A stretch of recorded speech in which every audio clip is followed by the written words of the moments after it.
نحمده ونستعينه ونستغفره ونؤمن به ونتوكل عليه ونعوذ بالله من شرور أنفسنا ومن سيئات أعمالنا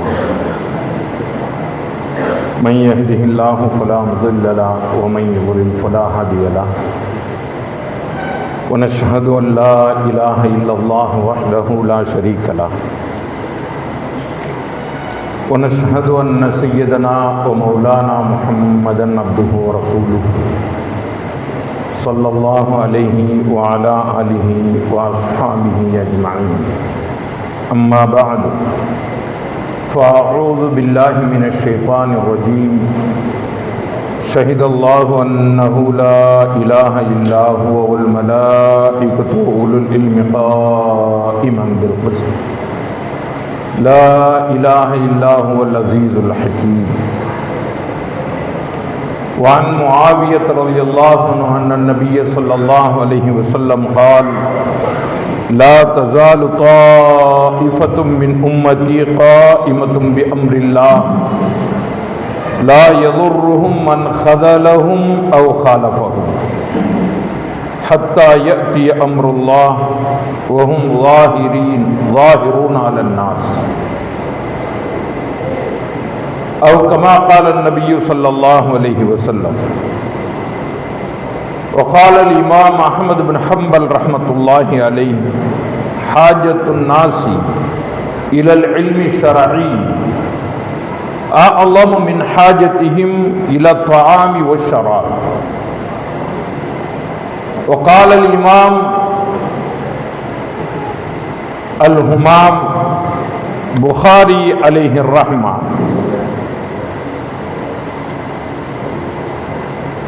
في باب الاغتباط في العلم قال عمر رضي الله عنه تفقهوا قبل أن تسودوا. وقال الإمام البخاري تعليقا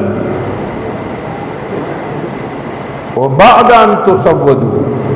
وقد تعلم أصحاب النبي صلى الله عليه وسلم في كبر سنه. صدق الله مولانا العظيم وصدق رسوله النبي الكريم. தக்கபடி தருணையாக்கி சிக்குறுணல் கருணையூட்டி எக்காலமும் ரஹமத்தாக்கி வைத்த ஹக்கான அல்லாஹ்விற்கே எல்லா புகழனைத்தும்.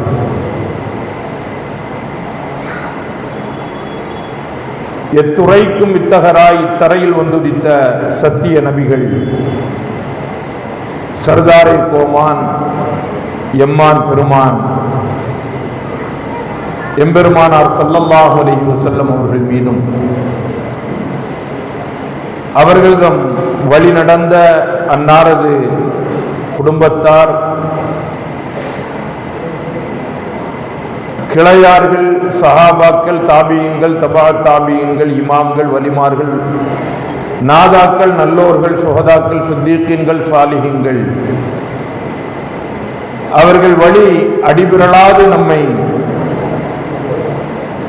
நடத்த வைக்க அல்லாஹ்வை வேண்டியவனாக நம் அனைவர் மீதும் அல்லாஹ்வின் அன்பும் அருளும் கருணையும் ரஹ்மத்தும் குறைவின்றி நிறையட்டுமாக என்ற துஆவோடு என் அன்பின் சலாம். அஸ்ஸலாமு அலைக்கும் வரஹ்மத்துல்லாஹி வபரகாத்துஹு. 3 பகுதிகளாக என்னுடைய உரையை நான் பிரித்துக் கொள்கின்றேன். முதலாவது, இந்த மதரசாவின் பெயர் காரணமான அப்துல்லாஹ் இப்னு மஸ்ஊத் ரலியல்லாஹு அன்ஹு அவர்களை பற்றி. இரண்டாவது, இந்த இல்மை பற்றி. மூன்றாவது, இந்த மதரசாவில் இந்த இல்மை எப்படி கற்றுக் கொடுக்கின்றார்கள் என்பதை பற்றி.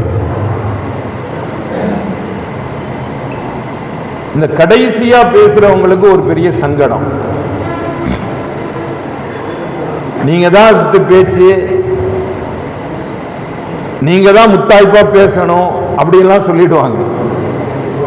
ஆனா கடைசியா நெருக்கடியா கொண்டு வந்து நிறுத்திடுவாங்க. அது எவ்வளவு சுருக்கமா முடிக்கணுமோ முடிச்சிருங்க. நேரம் இல்லை. அநேகமா பிரியாணி சட்டி வந்திருக்கும்னு நினைக்கிறேன். மனம் வேற அந்த பக்கம் அடிச்சுக்கிட்டே இருக்கு. இதுக்கு பிறகு சனது வேற கொடுக்க வேண்டியது இருக்கு. இருந்தாலும் செவிக்குணவில்லாத போது சிறிது வயிற்றுக்கும் ஈயப்படும் அப்படிங்கிறத வச்சு எல்லோரும் தீனுடைய இந்த மஜ்லிஸில்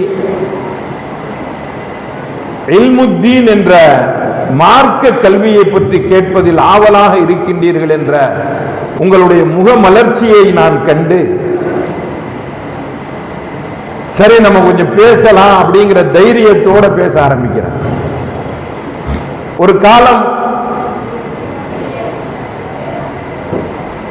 மக்தப்ல ஓதிக்கிட்டு இருந்த ஒரு பையன் ஹஸ்ரத் ஓதி கொடுக்கிறாரு. அலிஃப் பா ஒரு நோக்கத்துக்கு கீழே அப்படின்னு ஓதுறாரு, ஓதி கொடுக்கிறாரு. அவன் பா ஒரு நோக்கத்து மேலேன்னு சொல்றான். இவர் முதல் தடவை சொல்றாரு, ரெண்டாவது தடவை சொல்றாரு, 10 தடவை சொல்லி கொடுத்தாலும் அவன் பா ஒரு நோக்கத்து மேலேன்னு தான் சொல்றான்.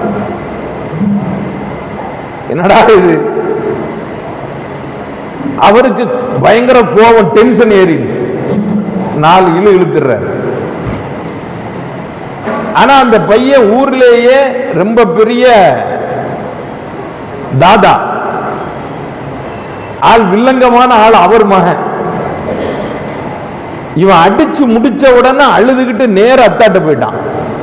அத்தா அஜித் அடிச்சுட்டாரு. அவர் நேர பள்ளிக்கு வந்துட்டார். பள்ளியில அந்த நேரமா பார்த்து ஃபேன் கரெக்டா போட்டிருக்காங்களா, ஆஃப் பண்ணிருக்காங்களா, லைட்லாம் ஆஃப் பண்ணிருக்கான்னு பாக்குறதுக்கு முத்தவல்லியும் வந்திருக்காரு. ஏங்க இந்த அஜித் என்னங்க, என்ன யாரங்க வேலைக்கு வச்சிருக்கீங்க? பையனை போட்டு அடிச்சுட்டாரு. போச்சு. முத்தவல்லி உடனே கமிட்டிக்கு போன் போட எல்லாரும் வந்து சபை கூடியாச்சு. அஜித்தை கூட்டிட்டு வா. அஜித் பிள்ளைய அடிச்சீங்களா? ஆமா அடிச்சேன். ஏன் அடிச்சீங்க? நான் பா ஒரு நோக்கத்துக்கு கீழேன்னு சொல்றான், அவன் பார் ஒரு நோக்கத்து மேலேன்னு சொல்றான். முத்தவல்லி சொன்னாரு, இருந்துட்டு போட்டு அஜித், அதுக்கு ஏன் அடிக்கிறீங்க? இல்லைங்க, பாக்கு நோக்கத்துக்கு கீழே தான் இருக்கும். அட இருந்துட்டு போட்டு மேலேயே, அவனையே அடிச்சீங்க. மேலேன்னு சொன்னால உற்ற வேண்டியதானே. அஜித்துக்கு தர்ம சங்கடமா போச்சு. என்ன செய்யறது? சரி, அடுத்தது லெட்டர் எழுதிட்டாங்க. அசரோட நீங்க என்ன செய்திட வேண்டியது? பள்ளியை காலி பண்ணி போயிட வேண்டியதுதான். என்னன்னு பார்த்தா இவன் தூங்கி எந்திரிச்சு அப்படியே வந்திருக்கான். தூக்க சிக்கல எஸ்ஸல் குர்ஆன தலைகீழா வச்சு ஓதி இருக்கான். அப்ப பா நோக்கத்து மேலதான் இருக்கும். அஜித் பார்க்காமையே சொல்லி கொடுத்துக்கிட்டே இருந்திருக்காட்டே பா ஒரு நோக்கத்து கீழே. அவருக்கு தான் மனப்பாடமாச்ச. ஆனா இவனுக்கு பா நோக்கத்து மேலதானே இருக்கும். அப்படி இருந்த முத்தவல்லிகளாக ஒரு காலம். இப்ப அல்ஹம்துலில்லாஹ் காலம் எல்லாம் மாறி போச்சு.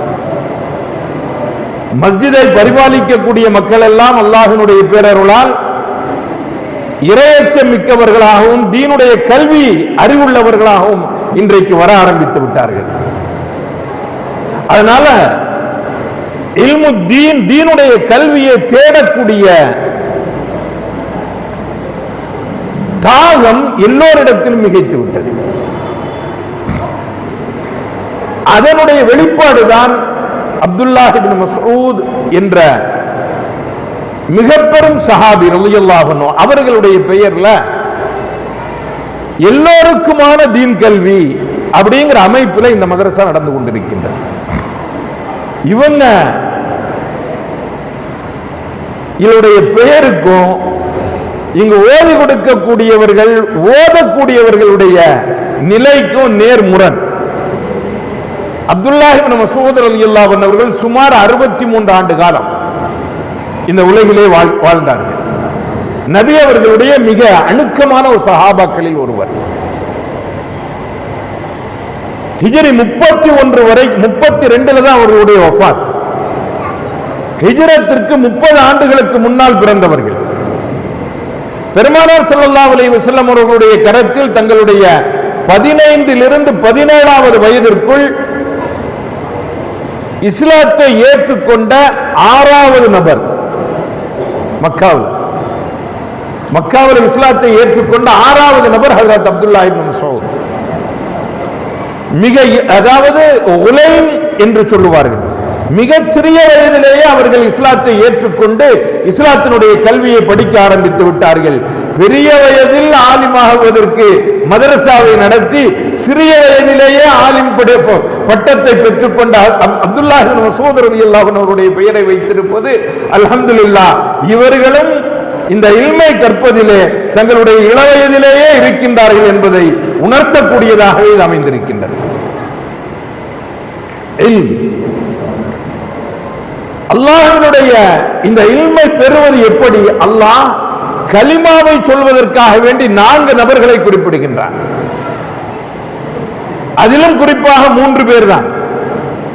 ஷஹித் அல்லாஹ், அல்லாஹ் சாட்சி பகர்கின்றான். அன்னஹு லா இலாஹ இல்லா, அவன்தான் இறைவன் என்பதற்கு அல்லாஹ் சாட்சி பகர்கின்றான். முதலாவது யாருங்க? முதலாவது யாரு சொல்லுங்க? அல்லாஹ். அல்லாஹ்வே தன்னை சாட்சியாக்குகின்றான். முதல்ல லா இலாஹ இல்லாஹு என்பதற்கு. இரண்டாவது சாட்சியாக்குகின்றான் ஒல் மலாயிகத்து. யார சாட்சியாக்குறான்? யாரங்க? மலக்குமார்கள். மூன்றாவது சாட்சியாக்குகின்றான் உலுல் இல்ம், கல்வி ஞானம் படைத்தவர்கள்,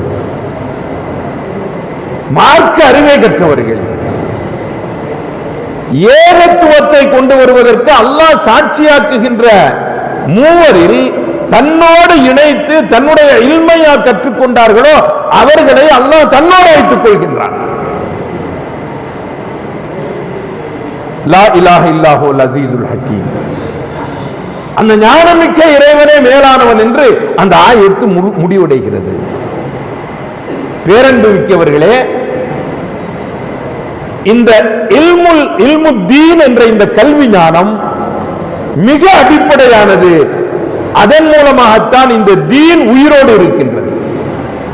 இந்த தீன் இல்லை, தீன் இருக்க வேண்டும் என்றால் இந்த இல்ம் இது அடிப்படையானது. சரி, இதை எந்த வயதிலிருந்து கற்றுக்கொள்ளலாம்? எந்தெந்த வயசிலெல்லாம் இதை கற்கலாம்? இமாம் புகாரி ரஹ்மத்துல்லாஹி அலைஹி அவர்கள் அல் இக்திபாத்து பில் இல்ம், கல்வி கற்பதில் இருக்கின்ற பேரார்வம் அப்படின்னு ஒரு தலைப்பு எடுக்கிறாங்க புகாரில. கல்வி கற்பதில் பேரார்வம் ஒன்னு இருக்குது, பொறாமைப்படுவது. இன்னொன்னு இருக்குது ஆர்வப்படுவது. பொறாமைப்படுவது எந்த காலத்திலும் யாருக்கும் ஆகமாக்கப்பட்டது அல்ல. ஆனால் பிறரை பார்த்து ஆர்வப்படலாம். இவரை போன்று நானும் இருக்க வேண்டும். 2 பேரை பார்த்து ஆர்வப்படலாம். அது பேர் ரிபுத்தான் சொல்லுவாங்க. ஒருவர் ஒரு பெரும் பணக்காரர், அல்லும் பகலும் இல்மை பரப்புவதிலும் மார்க்க கல்விக்காக வேண்டி, மார்க்கத்தை பரப்புவதற்காக வேண்டி, தீனுக்காக வேண்டி தன்னுடைய பொருளை செலவு செய்து கொண்டே இருக்கின்றார். ஹஜ்ரத் உஸ்மான் கனி ரலியல்லாஹு அன்ஹு அவர்களை போல, ஹஜ்ரத் அப்துர் ரஹ்மான் பின் அவுஃப் ரலியல்லாஹு அன்ஹு அவர்களை போல இரவும் பகலும் அவருடைய பொருள் இல்மையும் இந்த மார்க்கத்தையும் பரப்புவதற்காக வேண்டி அவருடைய செல்வம் தாராளமாக செலவழிக்கப்பட்டுக் கொண்டே இருக்கின்றது. அவரை பார்த்து பொறாமைப்படலாம், ஆர்வப்படலாம். யா அல்லாஹ், இவரை போன்று நீ எனக்கு செல்வம் அளித்தால் நானும் இதை உன்னுடைய பாதையில் செலவழிப்பேன். அனுமதிக்கப்பட்ட நபர். இரண்டாவது, ஒருவருக்கு அல்லாஹ் மார்க்க ஞானத்தை கொடுத்திருக்கின்றான். அல்லும் பகலும் இரவும் பகலும் அவர் அதை, இந்த கல்வியை மற்றவர்களுக்கு எடுத்துச் சொல்வதிலும் தீனை பரப்புவதிலும் ஈடுபட்டுக் கொண்டே இருக்கின்றார். அவரை பார்த்து பொறாமைப்படலாம் அப்படின்னு சொல்லிட்டு உமர் ரலியல்லாஹு அன்ஹு அவருடைய ஒரு மேற்கோளை ஹஜ்ரத் இமாம் புகாரி ரஹ்மத்துல்லாஹி அலைஹி அவர்கள் கொண்டு வருகின்றார்கள். உமர் ரலியல்லாஹு அன்ஹு அவர்கள் சொன்னார்கள், தஃபக்கஹு கப்ல அன் துஸவ்வது, நீங்கள் பொறுப்பேற்க வருவதற்கு முன்னால் மார்க்கத்தில் ஞானவானாக மாறிக்கொள்ளுங்கள். எந்த பொறுப்பு? குடும்ப பொறுப்பை ஏற்பதற்கு முன்னாலும் நீங்கள் மார்க்கத்தை படித்துக் கொள்ளுங்கள். குடும்ப தலைவனாக ஆகுவதற்கு முன்னாலும் மார்க்கத்தை படித்துக் கொள்ளுங்கள். பள்ளியின் நிர்வாகத்திற்கு வருவதற்கு முன்னாலும் நீங்கள் மார்க்கத்தை படித்துக் கொள்ளுங்கள். ஒரு நாட்டின் ஆட்சியாளராக வருவதற்கு முன்னாலும் மார்க்கத்தை தெரிந்து கொள்ளுங்கள். இவ்வளவுதான் உமர் ரலியல்லாஹு அன்ஹு அவர்கள் சொன்னார்கள். இமாம் புகாரி ரஹ்மத்துல்லாஹி அலைஹி அவர்கள் அடுத்து தலீக், அது இமாம் புகாரி ரஹ்மத்துல்லாஹி அலைஹி சொல்றது, அவங்க சொல்றாங்க பொறுப்படுத்த பின்னாலும் நீங்கள் மார்க்கத்தை படித்துக் கொள்ளுங்கள். பொறுப்புக்கு வருவதற்கு முன்னால் நீங்கள் மார்க்க ஞானத்தை பெற்றுக் கொள்ளுங்கள் என்று உமர் ரலியல்லாஹு அன்ஹு அவர்கள் சொன்னதற்கு பின்னால் இமாம் புகாரி ரஹ்மத்துல்லாஹி அலைஹி அவர்கள் சொல்லுகின்றார்கள், இல்லை இல்லை, மார்க்கத்தை படித்துக் கொள்வது என்பது நீங்கள் பொறுப்பிற்கு வந்தவென்னும் செய்ய வேண்டும் அப்படின்னு அதற்கு ஆதாரத்தை கொண்டு வராங்க. அதிகமான சஹாபாக்கள் வயது முதிர்ந்த பின்னால் தான் இந்த மார்க்க ஞானத்தை பெற்றுக் கொண்டார்கள். அபூபக்கர் ரலியல்லாஹு அன்ஹு அவர்கள் மார்க்கத்தை படிக்கும் பொழுது அவர்களுடைய வயது 40. உமர் ரலியல்லாஹு அன்ஹு அவர்கள் மார்க்கத்தை படிக்கும் பொழுது அவர்களுடைய வயது 30. மிக சொற்பமான சஹாபாக்களை தவிர எல்லா சஹாபாக்களும் வயது முதிர்ந்ததற்கு பின்னால் தான் இந்த மார்க்கத்தினுடைய அறிவை அவர்கள் பெற்றுக் கொண்டார்கள். சரி, அவர்கள் மட்டும்தான் அப்படியா? நான் ஒரு பெரிய லிஸ்டே கொடுக்க முடியும் உங்கள்கிட்ட. இமாம் திர்மிதி பதாஃபி தலபில் ஹதீஸி பாத் 20 வயதிற்கு மேலதான் ஹதீஸையே அவங்க படிக்க ஆரம்பிக்கிறாங்க. இமாம் இப்னு ஹஸ்ம் 26 வயதில் தான் அவர்கள் ஹதீஸை படிக்க ஆரம்பிக்கின்றார்கள். ஒரு பூட்டு வியாபாரி ஒருத்தர் இருந்தார். ஷாஃபி ஃபிக்ஹ்ல ரொம்ப தேர்ச்சியான ஞானம் பெற்றவர். குஃபால் அவருடைய பெயர். அவர் ஃபிக்ஹை மார்க்க ஞானத்தை பெற ஆரம்பித்த வயது 30 வயது. ஏன் இமாம் அல் கசாஇ அற்புதமாக ஓதக்கூடியவர்களில் ஒருவர், கிராத்தினுடைய பெரிய இமாம். அவர் இந்த துறைக்கு வரும் பொழுது அவருடைய வயது 40.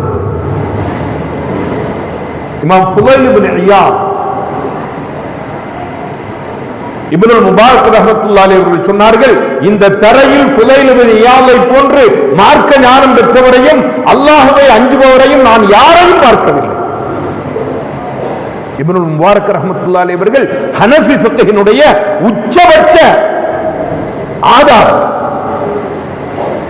இமாம் அபூ ஹனீஃபா ரஹ்மத்துல்லாஹி அலைஹி அவர்கள் எடுத்த அனைத்து சட்டத்திற்கும் ஹதீஸ்களை தொகுத்து தந்தவர்கள் ஹஜ்ரத் இப்னு முபாரக் ரஹ்மத்துல்லாஹி அலைஹி. சுஃபியான் இப்னு உவைனா, சுஃபியான் அஸ்-ஸௌரி, இப்னு முபாரக், பெரும் பெரும் ஞானவான்கள். ஃபுதைல் இப்னு இயாத் ரஹ்மத்துல்லாஹி அலைஹி அவருடைய மாணவர், அவங்களுடைய மாணவர்கள்.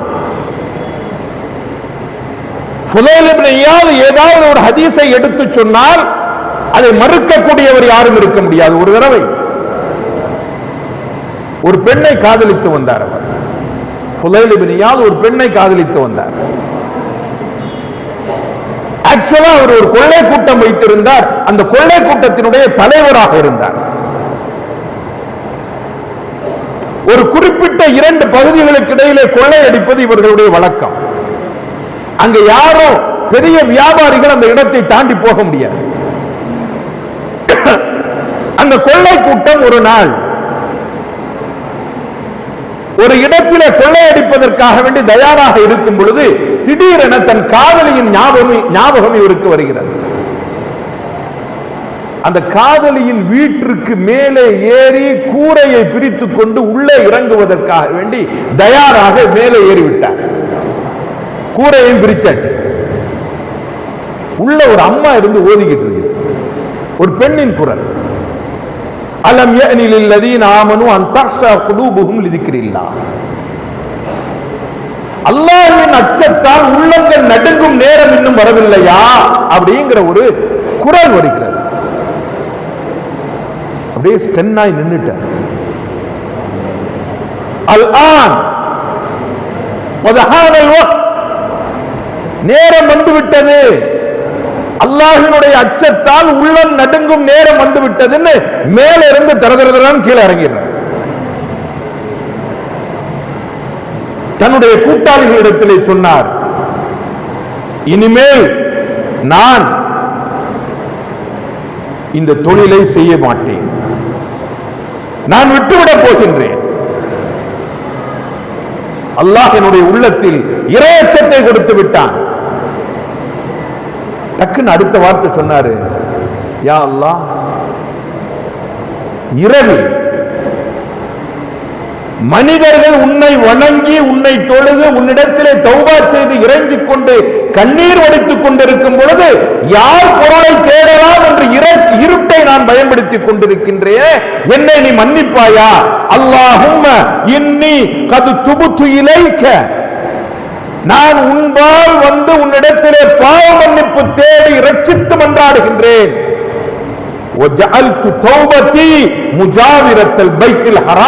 என்னுடைய தௌபாவை நான் இங்கே செய்ய மாட்டேன். அது குராசான் பகுதி, குராசான் ஈரானுடைய ஒரு பகுதி. அது நான் என்னுடைய தௌபாவை இங்கே செய்ய மாட்டேன், உன்னுடைய பைத்துல்லாஹ்விற்கு வந்து அங்கு உன்னிடத்திலே தௌபா செய்கின்றேன்னு அன்னைக்கு தௌபா செஞ்சவர் தான். வலிமார்களின் தலைவராக அல்லாஹ் அவரை மாற்றிவிட்டான். இமாம் வயசு என்ன?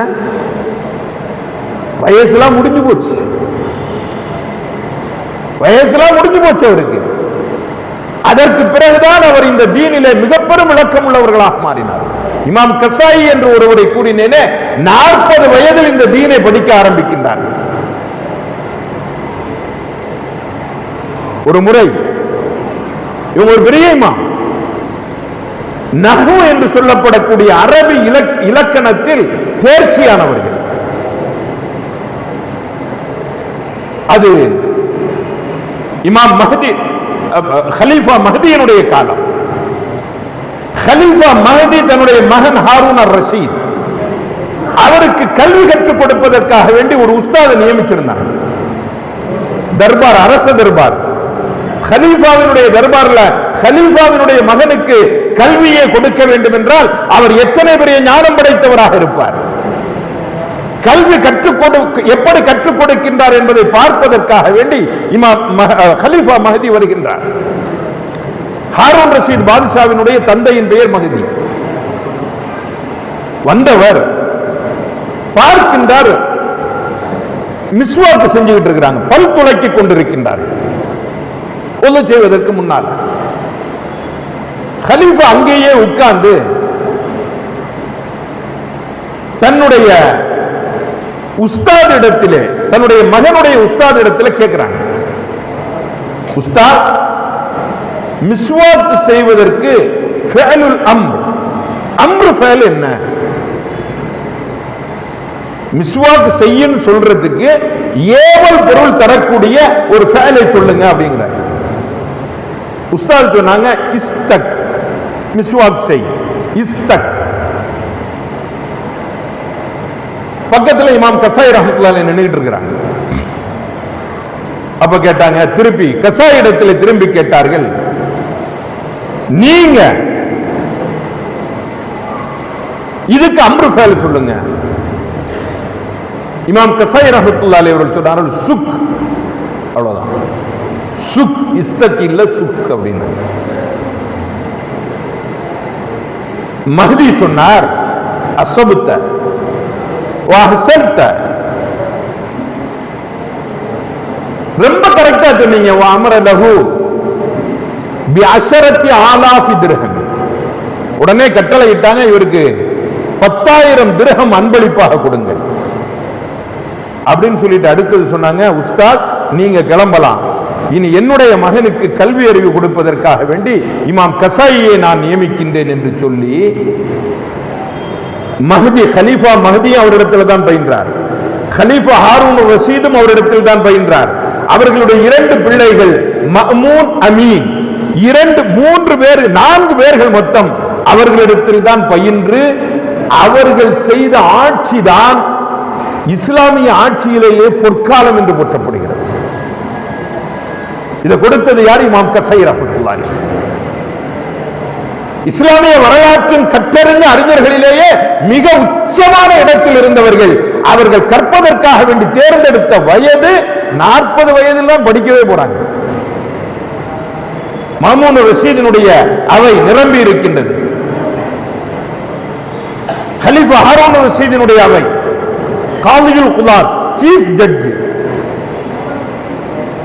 ஹஜ்ரத் அபூ யூசுப் ரஹ்மத்துல்லாஹி அலைஹி, ஹனஃபி ஃபிக்ஹினுடைய உச்சபட்ச நீதிபதி அவையில் அமர்ந்து கொண்டிருக்கின்றார்கள். இமாம் கஸாயி ரஹ்மத்துல்லாஹி அலைஹி அவர்கள் உட்கார்ந்து இருக்கிறாங்க. இப்போ ஒரு கேள்வி வருது. ஒரு மனிதர் தன்னுடைய மனைவியை பார்த்து அன்தி தாலிகுன் தாலிகுன் தாலிகுன், நீ தலாக் தலாக் தலாக்னு சொன்னார். அரபியில அப்படியே ஒரே வார்த்தை அன்தி தாலிகுன் தாலிகுன் தாலிகுன். எத்தனை தலாக் வரும் அப்படின்னாரு. ஒரு தலாக். இமாம் அபூ யூசுப் ரஹ்மத்துல்லாஹி அலைஹி சொல்றாங்க. சரி, ஒரு மனிதர் தன்னுடைய மனைவியை பார்த்து, இது படித்தவர்களுக்கான சபை என்பதால் இதையும் சேர்த்து நான் சொல்லிக்கொண்டே போகின்றேன், அன்தி தாலிகுன் ஓ தாலிகுன் ஓ தாலிகுன் 3 தடவை சொன்னாங்க. இப்ப எத்தனை தடவை தலாக் வரும்? இப்பவும் ஒரு தடவை தான், ஃபவாஹிதத்தன். சரி, இப்படி ஒருவர் சொன்னார் அன்தி தாலிகுன் அவு தாலிகுன் அவு தாலிகுன், அவுங்கிற வார்த்தையை சேர்த்து சொன்னார். இப்ப எத்தனை தடவை தலாக்? இப்பவும் ஒரு தலாக் தான். இமாம் அபூ யூசுப் ரஹ்மத்துல்லாஹி அலைஹி சொல்றாங்க. சரி, இப்படி சொன்னார் அவர் அன்தி தாலிகுன் சும்ம தாலிகுன் சும்ம தாலிகுன், சும்மங்கிற வார்த்தையை சேர்த்து சொன்னார். இப்ப எத்தனை தடவை தலாக்? இப்பவும் அபூ யூசுப் ரஹ்மத்துல்லாஹி அலைஹி சொன்னாங்க ஒரு தடவை தான் தலாக். இமாம் கஸாயி ரஹ்மத்துல்லாஹி அலைஹி அவர்கள் சொன்னார்கள், நீங்க சீஃப் ஜட்ஜா இருக்கிறீங்க, காலியுல் குலாத், ஆனால் இதில் 2 வாக்கியங்களுக்கு தான் ஒரு தடவை தலாக், மீதமுள்ள 2 வாக்கியங்களுக்கு 3 தடவை தலாக் ஆயிடும். நீங்க எப்படி ஃபத்வா கொடுத்தீங்கன்னா அந்த ஃபத்வா தப்பாயிடும். ஏன்னா நஹ்வுல அவங்க தான் இமாம். இமாம் கஸாயி ரஹ்மத்துல்லாஹி அலைஹி அவர்கள் தான் இலக்கணத்தில் இமாம். ஏன் அன்தி தாலிகுன் தாலிகுன் தாலிகுன் என்று 3 தடவை எதையுமே இல்லாமல் சொன்னால் முதல் தலாக் தாலிகுன் என்பதற்கு பின்னர் வரக்கூடிய 2 சொற்களும் உறுதிப்படுத்தக்கூடியதாக அமையும். ஒரு தடவை தலாக். அன்தி தாலிகுன் அவு தாலிகுன் அவு தாலிகுன் சொன்னீங்கன்னா முதல்ல உள்ளது சந்தேகமா போயிடும், பின்னால வர்றது அதை உறுதிப்படுத்துவதாக இருக்கும். ஒரு தடவை தலாக். ஆனால் அன்தி தாலிகுன் சும்ம தாலிகுன் அல்லது ஓ தாலிகுன் என்ற 2 வார்த்தைகளிலும் ஒரு தலாக் பின்னால தலாக் பின்னால தலாக் சொன்னா இதுக்கு பேர் நஸப், தொடர்ந்து வரக்கூடிய சொற்கள். எனவே இதில் 3 தலாக் நிகழும். சும்மாங்கிறதும் வாவுங்கிறதும் ஒரு சொல்லை திரும்ப சொல்லக்கூடிய வார்த்தை. எனவே இங்கு 3 தடவைகள் தலாக் நிகழும். இதை நீங்கள் மாற்றி சொல்லக்கூடிய நேரம் இருந்தால், அப்படி சொல்லிட்டீங்கன்னா உங்களுடைய கலாவத், உங்களுடைய நீதிபதி அந்த தீர்ப்பு தவறாகிவிடும், கவனமாக இருந்து கொள்ளுங்கள் என்று அபூ யூசுப் ரஹ்மத்துல்லாஹி அலைஹி அவர்களையே எச்சரித்தவர்கள் இமாம் கஸாயி ரஹ்மத்துல்லாஹி அலைஹி. அவர்கள் படிக்க சென்ற வயது 40. இதை விட இன்னொன்னு சொல்றேன், ஒரு அற்புதமான இமாம் ஸிர் இப்னு ஹுபைஸ். இவர் படிப்பதற்காக வேண்டி, கல்வி கற்பதற்காக வேண்டி போன வயது 60. எத்தனை வயசுலங்க? 60 வயசுல கற்க போறாங்க. இவங்களுடைய உஸ்தாத் யாரு தெரியுமா? உபய் இப்னு கஅப் ரலியல்லாஹு அன்ஹு. இந்த மதரசாவின் பெயரில் இருக்கக்கூடிய ஹஜ்ரத் அப்துல்லாஹ் இப்னு மஸ்ஊத் ரலியல்லாஹு அன்ஹு. பெருமானார் ஸல்லல்லாஹு அலைஹி வஸல்லம் அவருடைய காலத்திலேயே இவர் பிறந்து விட்டார். ஆனால் இவருக்கு நபி அவர்கள் வந்தது தெரியாது. இவர் வாழ்ந்த வருடங்கள் 120 வயசு வரைக்கும் வாழ்ந்தாங்க. 60 வயசுக்கு கற்க போய் கல்வியை 60 வயதில் தான் அவர் பெற்றுக் கொள்கின்றார். ஸிர் இப்னு ஹுபைஸ் ரஹ்மத்துல்லாஹி அலைஹி ரலியல்லாஹு அன்ஹு சொல்லலாம். அநேக சஹாபாக்களை பார்த்தவர்கள். எத்தனை வருடங்கள் வாழ்கின்றார்கள்? 120 வயது வரை வாழ்கின்றார்கள். இதை விட ஒரு பெரிய இமாம் உங்களுக்கு தெரியும், ஹஜ்ரத் இப்னுல் ஜௌஸி ரஹ்மத்துல்லாஹி அலைஹி. எல்லா கல்வியையும் கற்றுவிட்டார்கள், ரொம்ப பெரிய இமாம். ஆனா கிராத் சரியா வரல. குர்ஆனை ஓதுவதற்கு அவர்களால் தேர்ந்த ஞானம் பெற்ற ஒரு பண்டிதரை போன்று ஓத முடியவில்லை என்ற கவலை இருந்து கொண்டிருந்தது. கிராத்தை கற்பதற்காக வேண்டி அவர்கள் முன்னெடுப்பை ஆரம்பித்தது 90வது வயசுல. 90வது வயசுல தான் ஆரம்பிக்கிறாங்க. இப்னுல் ஜௌஸியை பற்றி தெரியாத ஆளுமே இருக்க முடியாது. அவர் ஒரு ஹதீஸ் இல்லைன்னு சொல்லிட்டாருன்னா அது ஹதீஸ் இல்ல. அவர் ஒன்னு ஹதீஸ் சொல்லிட்டாருன்னா அது ஹதீஸ். ஹதீஸ்களை தரம் பிரித்து பார்ப்பதில் இப்னுல் கையிம், இப்னுல் ஜௌஸி ரஹ்மத்துல்லாஹி அலைஹி அவர்களை போன்று அற்புதமான 2 ராஜாளிகளை நான் பார்த்ததில்லை அப்படின்னு பெருமக்கள் எழுதுவார்கள். 100 வயது வரைக்கும் வாழ்ந்தார்கள். 90வது வயதுல தான் கிராத்துக்கே போறாங்க. சொல்ல வேண்டிய செய்திகள் நிறைய இருந்தாலும் கூட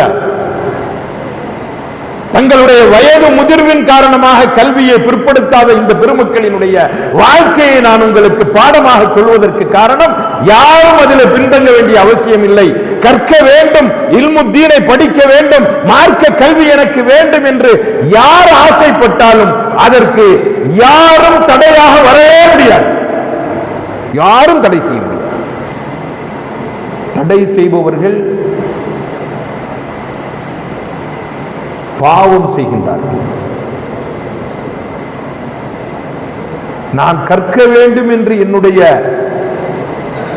ஆசையையும் பேராவலையும் தடுப்பதற்கு யாராவது முனைந்தால் அந்த பாவப்பழி அவர்கள் மீது கண்டிப்பாக வரும். இது ஒரு பெரிய அற்புதமான கட்டமைப்புடைய மதரசா. நீங்கள் கவலை அடைய வேண்டியதில்லை. கற்றுவிட்டு நீங்கள் செல்லும் பொழுது உங்களுக்கு நான் சொல்லக்கூடிய 1-2 செய்திகள், அதையும் ஹஜ்ரத் அப்துல்லாஹ் இப்னு மஸ்ஊத் ரலியல்லாஹு அன்ஹு அவர்களிடமிருந்தே நான் உங்களுக்கு சொல்லிவிடுகின்றேன். அவர்களே சொல்லுகின்றார்கள், அப்துல்லாஹ் இப்னு மஸ்ஊத் ரலியல்லாஹு அன்ஹு அவர்கள் சொல்லுகின்றார்கள், லா தஅலமு, நீங்கள் கல்வி அறிவை பெற்றுக் கொள்வது என்பது எதற்காக வேண்டி இருக்க வேண்டும் தெரியுமா? இதற்காக வேண்டி எல்லாம் இருக்கக்கூடாது.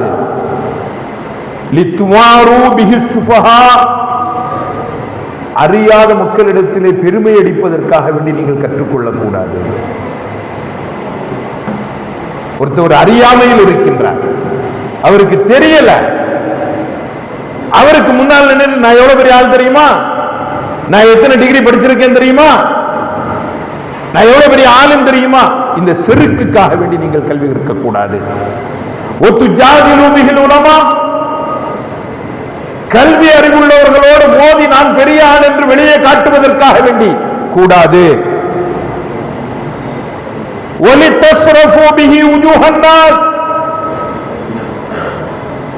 நான் பெரிய கல்விமான் என்று மக்களை எல்லாம் உன்பக்கம் திருப்புவதற்காக வேண்டி இந்த கல்வியை நீ பயன்படுத்தக் கூடாது. மாறாக ஒபுத்தகு மா இந்தல்லாஹ், அல்லாஹ்விடத்தில் இருந்து உனக்கு எது கிடைக்கின்றதோ அதை பெறுவதற்காக வேண்டி மட்டும் உங்களுடைய கல்வியை பயன்படுத்துங்கள். அதுதான் நிரந்தரமானது. மீதம் அனைத்தும், இந்த உலகத்தில் உள்ள அனைத்தும் உன்னை விட்டு சென்றுவிடும்.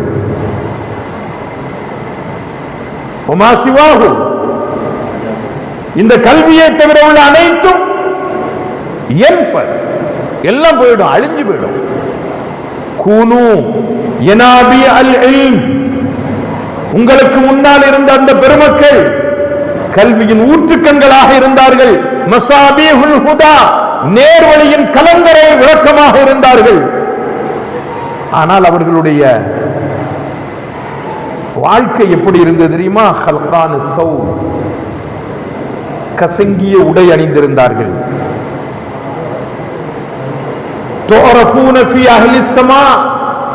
வானத்தில் அவர்களை பற்றி போற்றப்படும்.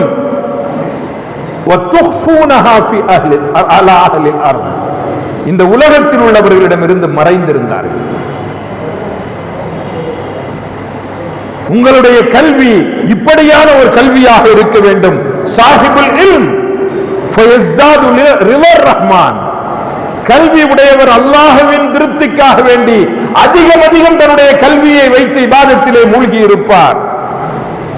ஓ சாஹிபு துன்யா, இந்த கல்வியை வைத்து இந்த உலகத்தை தேடக்கூடியவர் ஃபயத்தமாதா ஃபித் துக்யான், வழிகேட்டில் தரிகட்டு போய் கொண்டிருப்பார். அந்த கல்வி நமக்கு வேண்டாம். உங்களுடைய கல்வியின் மூலமாக இந்த உலகம் வெளிச்சம் பெற வேண்டும். அறியாமையில் இருக்கக்கூடிய ஜனங்கள் அறிவொளி பெற வேண்டும். அது வயது கடந்து, நாடு கடந்து, மொழி கடந்து இந்த அறிவு உங்களுக்கு விசாலப்பட வேண்டும் என்று உங்களை உருவாக்கிய ஆசிரியர்களோடு நானும் வாழ்த்துகிறேன். நாளை மறுமையில் இங்கு எனக்கு முன்னால சகோதரர் நியாஸ் அவர்கள், மௌலவி அவர்கள் ஒரு செய்தியை சொன்னாங்க. ஃபாரூக் ஆரியாருடைய கனவுல ரசூலுல்லாஹ் வந்தாங்க. அதுக்கு பிறகு ஒன்று சொன்னாரு, ரசூலுல்லாஹி ஸல்லல்லாஹு அலைஹி வஸல்லம் அவர்கள் வந்ததுனால அவர் பெரிய ஆள் இல்ல அப்படின்னு சொன்னாரு. இல்ல, தவறு. நபி அவர்கள் கனவில் வந்தால், அதனால தான் பக்கத்தில் கேட்டேன், நம்ம சர்ஃபுத்தீன் முஃப்தி சாப்பிட்டு கேட்டேன், எங்க அவரு? ஒரு சமயம் நம்ம தாபியங்களை பார்க்கல, சஹாபாக்களை பார்க்கல, நபியை பார்த்து அந்த முகத்தையாவது பார்க்கலாமான்னு கேட்டேன். ஃபாரூக் ஆஜியார் மூத்தா போயிட்டாங்கன்னா,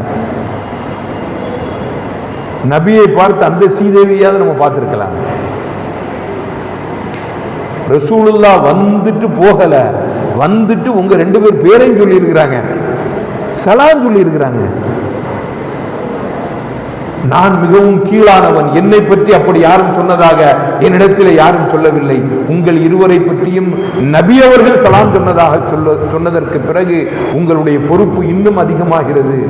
நீங்கள் சுயமாகவும் ஒழுக்கமாக இருந்து பிறரையும் இந்த வாழ்க்கையில் நீங்கள் ஈடுபடுத்த வேண்டிய பொறுப்பில் இன்னும் அதிகம் கனம் பெற்றவர்களாக மாறுகிறீர்கள். அல்லாஹ் இது ஒன்றே இந்த மதரசாவினுடைய கபூலியத்திற்கு அடையாளமாக உங்களிடத்திலே ரப்புல் ஆலமீன் விட்டு சென்றிருக்கின்றான்.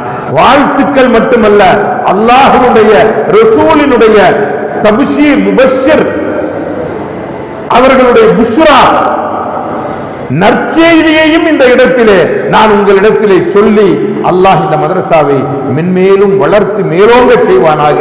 இது போன்று 1-2 அல்ல, இன்னும் பெரும் பெரும் ஆலிம்களை இந்த மதரசா உற்பத்தி செய்வதற்காக வேண்டி நானும் உங்களோடு சேர்ந்து துஆ செய்து இந்த நன்மக்களை பெற்றெடுத்தவர்கள் பாக்கியசாலிகள். மேலே எல்லாம் நாங்க சொல்லுவோம், உங்க பிள்ளைங்க மதரசால ஓதுன பிள்ளைங்க சனது வாங்கும் பொழுது அவர்களுடைய பெற்றோர்கள் வந்திருக்காங்களா அப்படின்னு கேட்போம். உங்களை பார்த்து நீங்க கேட்கிறோம், உங்க பிள்ளைகள்லாம் வந்திருக்காங்களா? பெற்றோர்கள் பாக்கியசாலிகள் சொல்லுவோம். ஆமா, இப்ப பிள்ளைகள் பாக்கியசாலி.